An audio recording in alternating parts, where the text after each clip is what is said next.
Hello class 7 learning with a প্রিয়ার। আজকের আয়োজনে তোমাদের জন্য থাকছে ইউনিট 4 এর লেসন 3 এবং আমাদের পেজ নাম্বার হচ্ছে 33। আর এই ইউনিটটার নাম হচ্ছে নিউ জেনারেশন। এর আগের ভিডিওতে আমি তোমাদের পার্ট এ পর্যন্ত বিস্তারিত আলোচনা করেছি। যাদের ভিডিওগুলো প্রয়োজন বলে মনে হচ্ছে তারা প্লেলিস্টে গিয়ে দেখে আসতে পারো। তো দেখো, পার্ট বিতে একটা ভোকাবুলারি টেস্ট দেওয়া আছে আমাদের জন্য, এবং এখানে ইনস্ট্রাকশনে বলছে যে match the words with their correct definitions. তো ডেফিনেশন মানে হচ্ছে সংজ্ঞা, কারেক্ট মানে হচ্ছে সঠিক, ম্যাচ মানে হচ্ছে মিলানো, অর্থাৎ শব্দগুলোকে তাদের সঠিক যে সংজ্ঞা তার সাথে মিল করো। আমরা নিচে যে ছকটা দেখতে পাচ্ছি, সেখানে এক পাশে হচ্ছে কিছু ওয়ার্ড দেওয়া আছে আর অন্য পাশে হচ্ছে সেগুলোর সঠিক যে সংজ্ঞা তা দেওয়া আছে। তো আমাদের কাজ হচ্ছে এখান থেকে সঠিক যে শব্দগুলা বা সংজ্ঞাগুলা সেগুলাকে মিল করানো। তো প্রথম শব্দটা হচ্ছে দেখো র্যাটোরিক। র্যাটোরিকের বাংলা অর্থ হচ্ছে অলঙ্করণ। এরপর 2 নম্বরে রয়েছে অটোক্রেসি মানে স্বৈরতন্ত্র। এরপর রয়েছে হচ্ছে কনসিয়াসনেস মানে হচ্ছে সচেতনতা। তারপর পরের পৃষ্ঠাে যেটা রয়েছে সেটা হচ্ছে প্যারাডক্স, যেটা হচ্ছে বিপরীতমুখী কোনো বিষয়কে বোঝায়। আর লাস্ট ওয়ান হচ্ছে আমাদের ফ্রাস্ট্রেশন, যার বাংলা অর্থ হচ্ছে হতাশা। তারপর আমরা যদি ডেফিনেশনের দিকে খেয়াল করি, ডেফিনেশনের ঘরটার প্রথমে যেটা লেখা আছে সেখানে বলছে a paradoxical situation where two opposite conditions exist simultaneously. Paradoxical মানে হচ্ছে বিপরীতমুখী, সিচুয়েশন মানে হচ্ছে অবস্থা, সাইমultaneously মানে হচ্ছে একই সাথে। তো তাহলে দেখো, মানে এটা হচ্ছে এমন একটা বিপরীতমুখী অবস্থা যেখানে একই সাথে দুটা বিপরীত অবস্থা দেখা যায়, ঠিক আছে, বা যেখানে একই সাথে দুটো বিপরীত জিনিস থাকে, এক্সিস্ট করে আর কি। তো সেটাকে আমরা কি বলতে পারি? সেটাকে আমরা বলতে পারি হচ্ছে, দেখো এই যে আমরা এখানে দেখলাম, এখানে যে প্যারাডক্সটা আমরা পেয়েছি, অর্থাৎ প্যারাডক্স শব্দটাকে তুমি মিল করতে পারো কার সাথে? প্যারাডক্স শব্দটাকে তুমি মিল করতে পারো হচ্ছে এ নাম্বারের সাথে, অর্থাৎ 4 এর সাথে মিলবে হচ্ছে এই যে এখানে আমি আনসারটাও আবার তোমাদের জন্য লিখে দিলাম। আচ্ছা, এরপর দেখো বিতে বলছে যে the use of language to persuade or influence often in a manipulative way. Language মানে হচ্ছে ভাষা, ইউজ মানে হচ্ছে ব্যবহার, পারসুয়েড মানে হচ্ছে বিশ্বাস করানো বা কাউকে একটু পটানো। বিভিন্ন কথা বলে অনেক সময় আমরা মানুষকে পটাই না, সেটাকে আমরা বলি হচ্ছে পারসুয়েড। ইনফ্লুয়েন্স মানে হচ্ছে প্রভাবিত করা, অফেন মানে হচ্ছে প্রায়, আর ম্যানিপুলেটিভ মানে হচ্ছে ধান্দাবাজি, মানে সহজ কথায় যদি বলে থাকি। তাহলে দেখো, দ্য ইউজ অফ ল্যাঙ্গুয়েজ অর্থাৎ এমন ধরনের ভাষার ব্যবহার টু পারসুয়েড অর ইনফ্লুয়েন্স যার মাধ্যমে অন্যকে পটানো যায় বা প্রভাবিত করা যায়, often in a manipulative way. অর্থাৎ তাকে ম্যানিপুলেট করার জন্য বা তাকে পটানোর জন্য বা প্রভাবিত করার জন্য আমরা যেই ধরনের ভাষা ব্যবহার করে থাকি সেটাকে আমরা কি বলে থাকি? সেটাকে আমরা বলে থাকি হচ্ছে অলঙ্করণ বা র্যাটোরিক। তাহলে দেখো, আমাদের এই বি নাম্বারটা মিলবে কার সাথে? বি নাম্বারটা মিলবে হচ্ছে আমাদের নাম্বার 1 এর সাথে। তাহলে এখানে আমি দিতে পারি হচ্ছে 1। মানে অলঙ্করণ বলতে আসলে কি বুঝে? অলঙ্করণ মানে হচ্ছে এমন একটা বিষয় বা এমন একটা ভাষার ব্যবহার যার মাধ্যমে তুমি যে কোনো একটা বিষয়কে কি করতে পারো, অন্যকে সহজে বিশ্বাস করাতে পারো বা তার মাঝে জিনিসটার প্রতি আগ্রহ তৈরি করতে পারো বা তাকে প্রভাবিত করতে পারো, ঠিক আছে। এরপর সি নাম্বারে আমরা যেটা দেখেছি, দেখো a system of government where power is held by one person with absolute authority। System মানে হচ্ছে পদ্ধতি, অর্থাৎ সরকারের এমন একটা পদ্ধতি যেখানে সব ধরনের ক্ষমতা, এখানে পাওয়ার মানে শক্তি না বলে আমরা ক্ষমতা বলবো, যেখানে সব ধরনের ক্ষমতা কার আছে? একজন ব্যক্তির কাছে আছে, উইথ অ্যাবসোলিউট অথরিটি অর্থাৎ সার্বভৌম মানে সর্বোচ্চ কর্তৃত্বের অধিকারী যিনি। অর্থাৎ এই যে এটা এমন এক ধরনের সরকারের পদ্ধতি যেখানে হচ্ছে একজন ব্যক্তির কাছে মানে সর্বোচ্চ কর্তৃত্ব থাকে, তিনিই হচ্ছেন সর্বোচ্চ ক্ষমতার অধিকারী। তো এই জিনিসটা তো তোমাদের পারার কথা, এটা হচ্ছে 2 এর সাথে মিলবে, অর্থাৎ অটোক্রেসি। হ্যাঁ, অটোক্রেসি বা স্বৈরতন্ত্রকে বলা হয় হচ্ছে যে স্বৈরতন্ত্র হচ্ছে এমন একটা ব্যাপার যেখানে হচ্ছে ক্ষমতার মালিক শুধুমাত্র একক ব্যক্তি হয়ে থাকে।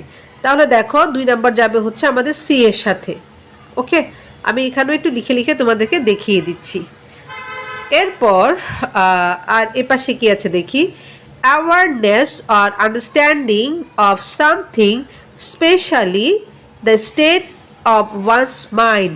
অ্যাওয়ারনেস মানে হচ্ছে সচেতনতা, আন্ডারস্ট্যান্ডিং মানে হচ্ছে বুঝতে পারা, স্পেশালি মানে হচ্ছে বিশেষত, অর্থাৎ সচেতনতা বা কোনো কিছু বুঝতে পারা, বিশেষ করে মানুষের মনের কথা বুঝতে পারা বা মানসিক অবস্থা বুঝতে পারা। তো এটাকে আমরা কি বলি, এটাকে আমরা কার সাথে মিলাবো? এটাকে আমরা মিলাতে পারি হচ্ছে কিসের সাথে? এটাকে আমরা মিলাতে পারি হচ্ছে 3 এর সাথে। দেখো, অর্থাৎ এই যে কনসিয়াসনেস, হ্যাঁ, কনসিয়াসনেস মানে হচ্ছে সচেতনতা, কনসিয়াসনেসের আরেকটা সিনোনিম হচ্ছে এই যে অ্যাওয়ারনেস। ঠিক আছে, অ্যাওয়ারনেস এবং কনসিয়াসনেস কিন্তু একই কথা, দুটার অর্থই হচ্ছে সচেতনতা। আর সচেতনতা বলতে আমরা এমন অবস্থাকে বোঝাই যেখানে আমরা কি করি, অন্যের মানসিকতা বা অন্যের চিন্তাধারা বুঝতে পারি। হ্যাঁ, এরপর লাস্ট ওয়ান যেটা রয়েছে সেটা হচ্ছে কি, the feeling of being upset or annoyed specially because of an inability to change or achieve something. Feeling মানে হচ্ছে অনুভূতি, আপসেট মানে হচ্ছে মন খারাপ। হ্যাঁ, অ্যানোয়েড এবং আপসেট দুটা কাছাকাছি। এরপরে হচ্ছে ইনঅ্যাবিলিটি মানে হচ্ছে অক্ষমতা, অ্যাচিভ মানে হচ্ছে অর্জন। অর্থাৎ মন খারাপের এমন একটা অনুভূতি যেটা সাধারণত আমি যখন কোনো কিছু করতে ব্যর্থ হই বা কোনো কিছু অর্জন করতে ব্যর্থ হই, সেই ক্ষেত্রে আমাদের মনের ভিতর যে অনুভূতি কাজ করে সেটাকে আমরা কি বলি? সেটাকে আমরা বলি হচ্ছে ফ্রাস্ট্রেশন। ঠিক আছে, অর্থাৎ 5 নাম্বার হচ্ছে তোমার ই এর সাথেই মিলবে। তো দেখো, আমি এখানে কিন্তু আনসারটাও লিখে দিয়েছি। হ্যাঁ, তোমরা চাইলে এখান থেকেও হেল্প নিয়ে লিখতে পারো। আমি এখন পার্ট সিতে চলে যাচ্ছি। এখানে একটা ফিল ইন দ্য গ্যাপের ব্যাপার রয়েছে এবং তোমাদের ইনস্ট্রাকশনে বলেছে যে fill in the blanks using the words from the list below. List মানে হচ্ছে তালিকা আর বিলো মানে হচ্ছে নিচে, অর্থাৎ নিচে দেওয়া যে শব্দগুলো রয়েছে এই শব্দগুলো দিয়ে তুমি কি করবে, এই ব্ল্যাঙ্কটা ফিল আপ করবে। তো আমরা এখানে 5টা ওয়ার্ড দেখতে পাচ্ছি। প্রথমটা হচ্ছে লস্ট জেনারেশন, এরপরটা হচ্ছে জেন জি বা জেনারেশন জেড, এরপর রয়েছে হচ্ছে পলিটিক্যাল, এরপর ডিজিটাল, এরপর হচ্ছে কানেক্টেড। চলো আমরা এখন একটু এই শূন্যস্থানটা পূরণ করার চেষ্টা করি। তো আমাদের প্রথমে বলছে যে the term dash refers to the generation affected by the aftermath of World War I and the Great Depression।